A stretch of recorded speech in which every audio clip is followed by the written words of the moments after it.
Well, I'm working my way through the body components, cleaning things up as I go, and now I've reached the point where I need to deal with this rangefinder. So I'm going to disassemble it now. Hopefully it'll come apart without a fight, but of course we shall see. Find some tools.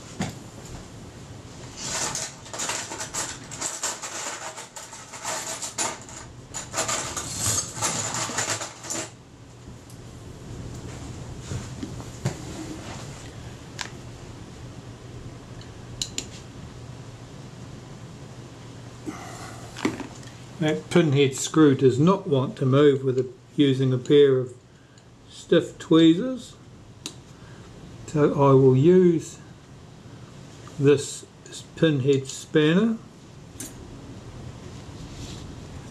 to break it loose. Remove that pinhead screw. Once it's loose I can unscrew it with the tweezers. Here's my screw. Here's the wavy washer. Shows some surface corrosion, not as bad as I was expecting. I'll unhook the spring, slide that arm off. The arm has a brass bush in the centre. That brass bush has a split in it. You might be able to see there. Now that split makes the brass bush act slightly eccentric. So I normally mark it, so I put this back together in exactly the same orientation. Scratch on that arm, a couple of fine scratches on that brass bush. Those components can be cleaned separately now and put back together in their same relative positions. So, what have we got here? This screw holds this plate in place, and that plate in turn holds the rear eyepiece glass in place. Now the eyepiece glass is convex on one side, flat on the other. The flat to the outside. Here, this screw here holds in the frame lines. There's a piece of celluloid or similar in there with the frame lines on it. This screw holds that little assembly in place. The screw and the washer are a bit rusty looking. They'll need to be cleaned up. This little piece under here is just a spacer.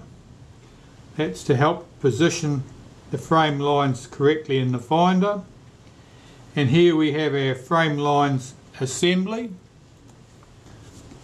which, as I say, is a piece of celluloid or film with the frame lines on there. In negative, you could say the field is black, the figures are clear. Now I'm looking at the state of that, and that looks in pretty good condition. If that celluloid is damaged, you'll see that there are more bright lines than there should be. Any scratch in that dark field will come through as a clear bright line. No, we won't delve into that. That's another secret for another day. Right, so now I'm looking at what I've got here. This is the main body of the finder. As I say, that spring was quite rusty. Normally I would have no need to remove that spring or do anything to it, but it looks rusty there. I think that will clean. I think I'll be able to wipe that with a bit of Brasso, and then once it's got some lube on it, it'll be as good as gold. So we have our two glass surfaces to worry about here. This mirror here is a silvered front surface mirror. Touch it at your peril really is the order of the day with front surface mirrors. This mirror here is a semi-silvered mirror. Its silvered surface is at the back. This surface at the front here is just glass. and I can see that there's a nasty big mark on there. So I'm going to use some glass cleaner on a cotton bud on that front surface, the surface facing the front of the camera, not the surface at the back which has the silvering on it. This is just glass, this surface, so I won't harm it by cleaning it. I would not do this to the other surface.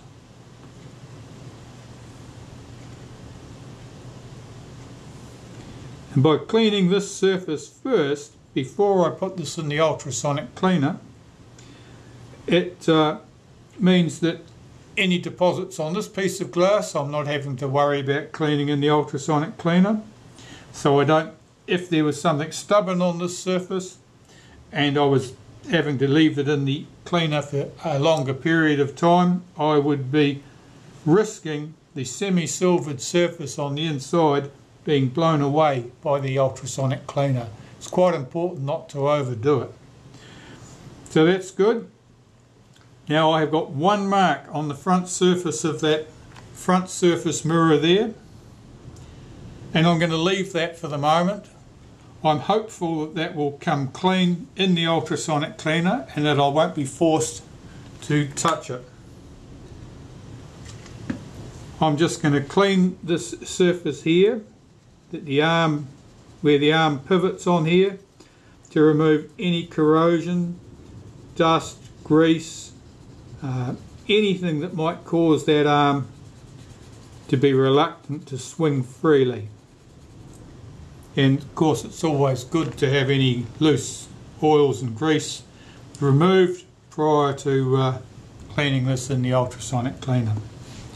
So I'll pop that to one side for the moment. I will deal with that in the cleaner. The arm. The arm, it's got a few rusty marks on it. They may or may not clean off. We're about to find out. None of that is particularly significant, and it probably won't affect the action of this in any special way. They're just unsightly. Here, of course, with a bit of solvent, naphtha on the end of this cotton bud, I'm cleaning that surface, and I'm cleaning where the brass bush runs in the centre. There are two screws there that hold that arm to the bracket with the lens on above it, and I was just checking that they are in fact tight. I'd be very surprised if they're loose because I've never discovered any loose, but better safe than sorry. And this surface, this was the surface against the body of the rangefinder, and that most certainly had some loose deposits on it. We'll get those off.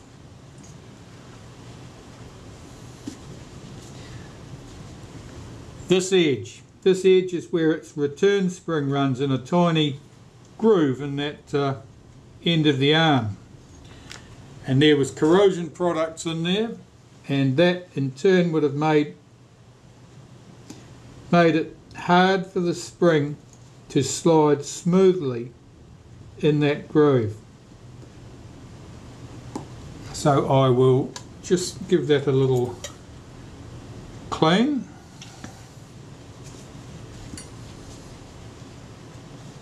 I'm just using a toothpick here with a bit of naphtha on it. I'm just running it down that groove to make sure that there's no loose deposits there that I can easily clean off. It does look slightly rough there. I'm just going to give it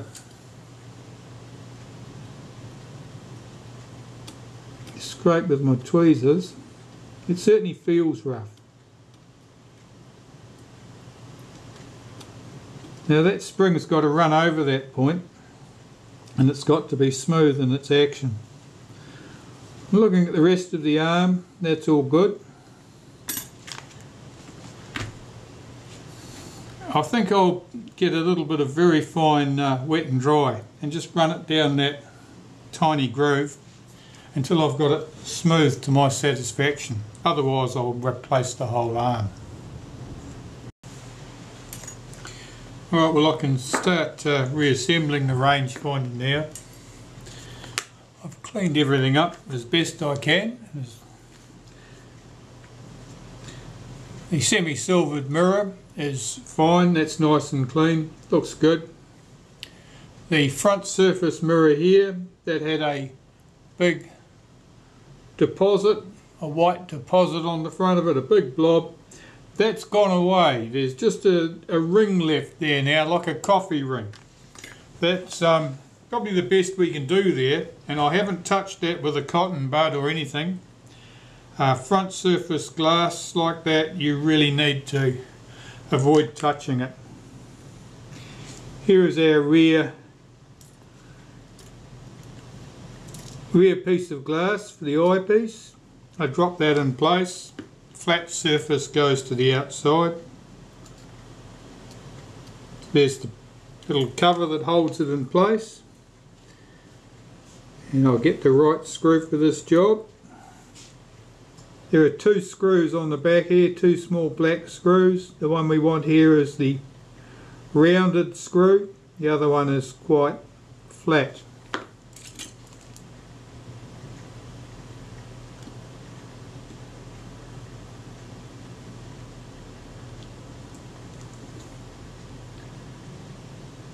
Most of the rust deposits cleaned away from those screw heads quite well.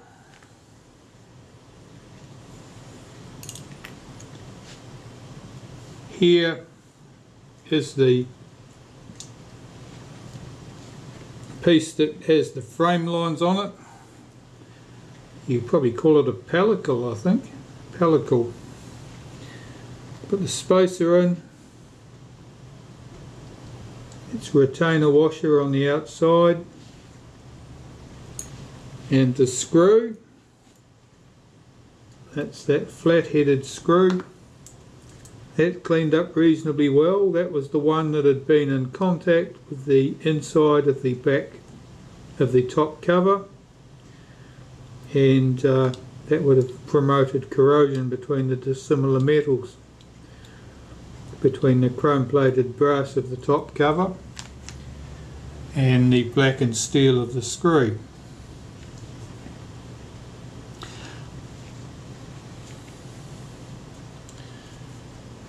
We have our return spring. Now I did clean that spring, I did not replace it.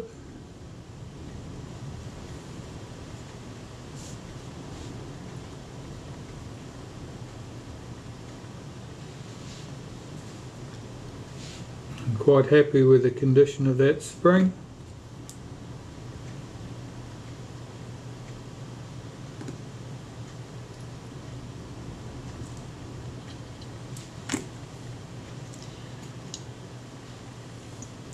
The arm. Right, well we need a smear of molybdenum on the inside.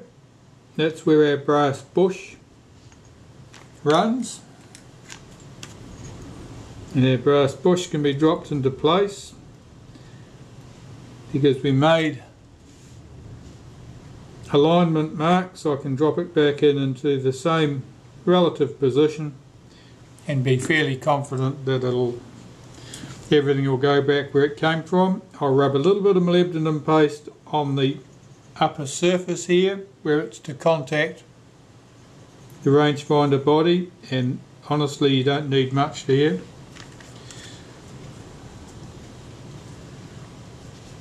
I'll put a smear of molybdenum grease of this paste in the groove that the spring runs in. As I said earlier, I was going to just polish down that groove with a little bit of wet and dry 1200 grit, and I'm quite happy with the condition of that. We have our wavy washer, and I'm again just giving that a little bit of rub with molybdenum, and hardly enough there to dirty your fingers. No quantity at all really required. And we can assemble the rangefinder. So I'll swing that spring up out of the way while I get this into position.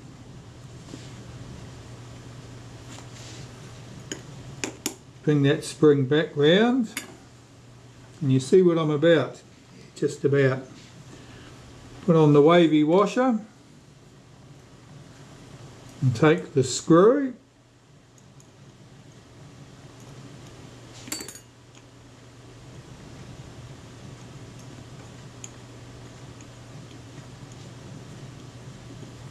Yes, that's starting.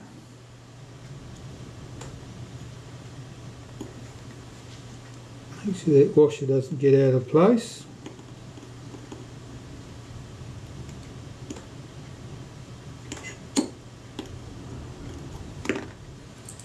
The washer's doing its best just to get off centre.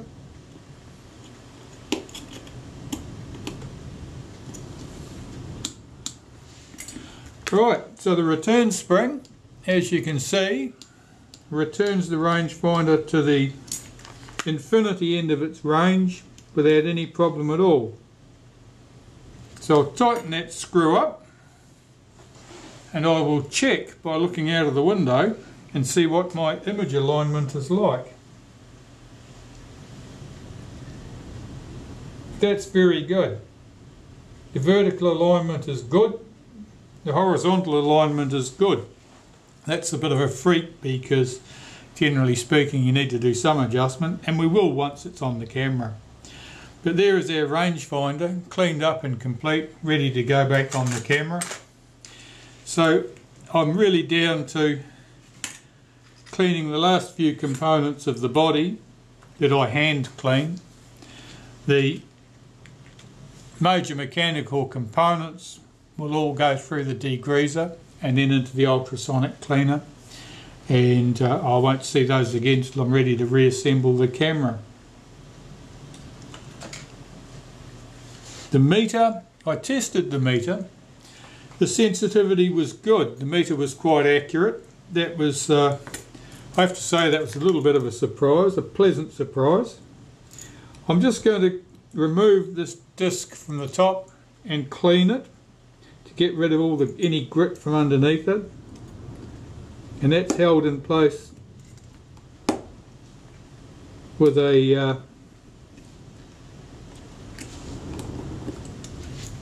little circlip, a C clip or E clip as they're sometimes called. Now here, this little lever here, this controls the follower, the little yellow needle. That's the follower, that's what is coupled to the settings dial. And as you can see, that's quite sticky. It should return under its own volition, and it most certainly does not. So that means I've got to delve into the meter a little bit and find out what's going on. We've got a tiny screw at each end of this cover. They've always got paint on them to stop the screws backing out. And because the grooves in the screws are quite small, they're painted in basically. I'll just use the tip of a scalpel to clean up those grooves.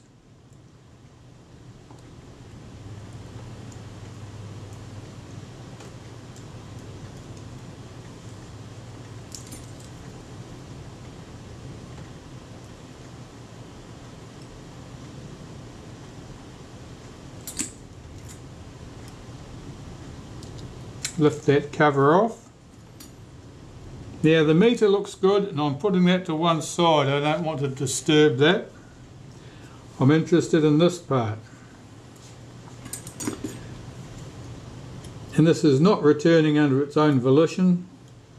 Almost certainly there's corrosion or a little bit of stiffness at the pivot. That is not at all uncommon, even for a camera that hasn't been for a swim. A tiny spot of oil there will sort that out, I think.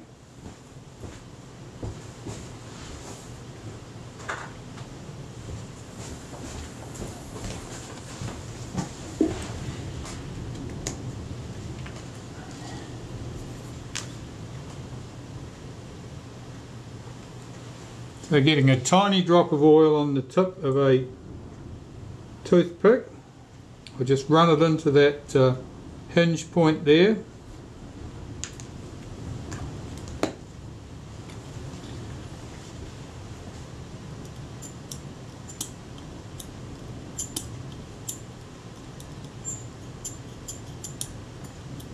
That's nice and free now.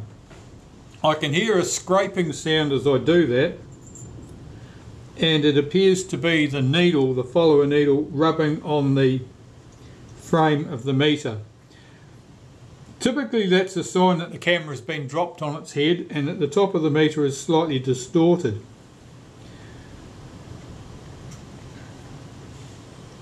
It doesn't look bad.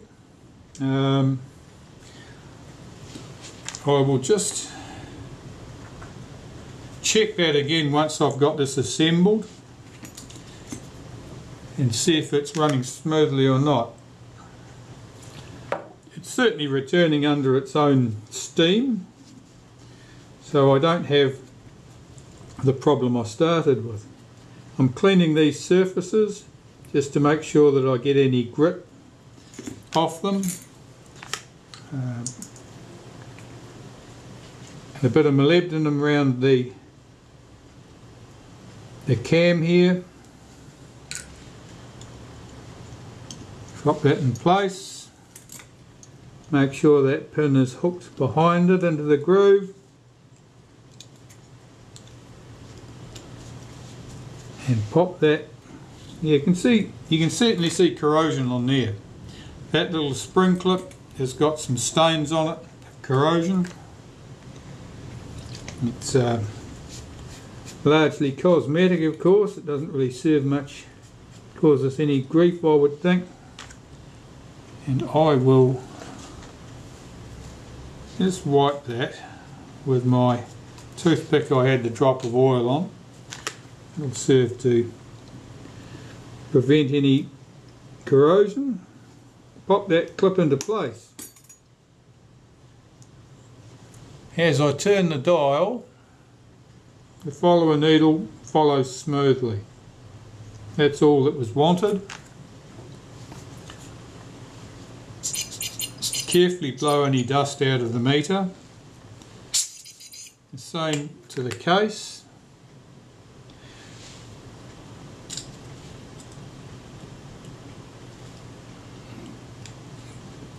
Drop the case back in place, and again I'm checking to see that the follower follows smoothly as I revolve the dial. It does. I can tighten those 3 screws up.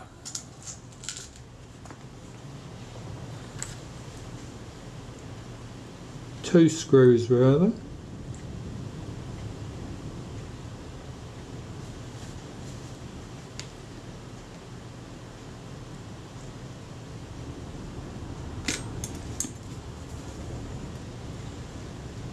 And our exposure meter is ready to go back in the camera. The cover glass is of course a piece of plastic. The inside surface looked clean to me. The plastic is extremely vulnerable to scratching, so you only clean it when you need to.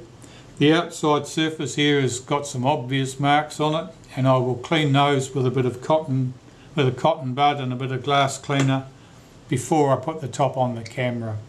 But it's pointless me cleaning it before then, because there's every likelihood it'll come in contact with a greasy fingerprint during the assembly process. And what does that leave us with? Oh, these meter settings dials from the top.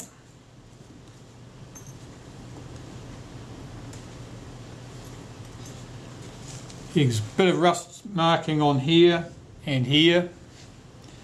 I don't really expect that to cause me any problem. That sort of thing is quite common just because the outside of cameras often get damp from being handled with wet hands, being caught in the rain, that sort of thing.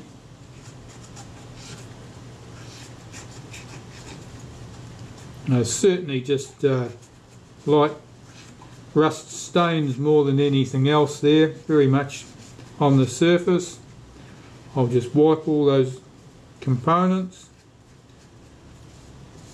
give them a little bit of grease as I reassemble them, and they should be fine. So no problem with those components. The rewind knob. I'm not expecting to find much wrong with the rewind knob, but I'll spin it apart. This has a wavy washer in it, and the wavy washer may well have rust stains, and it does. So that's no surprise. A little bit of grease and will go in here. You see the dirty mark on the end of that cotton bud perhaps.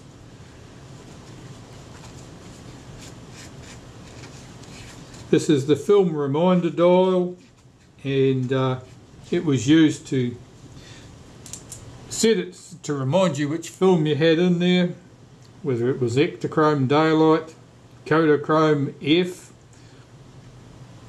Tri-X, Plus X, Pan X, Kodacolor, Ektachrome F. Fortunately it doesn't have film speeds there, otherwise people will be getting very concerned.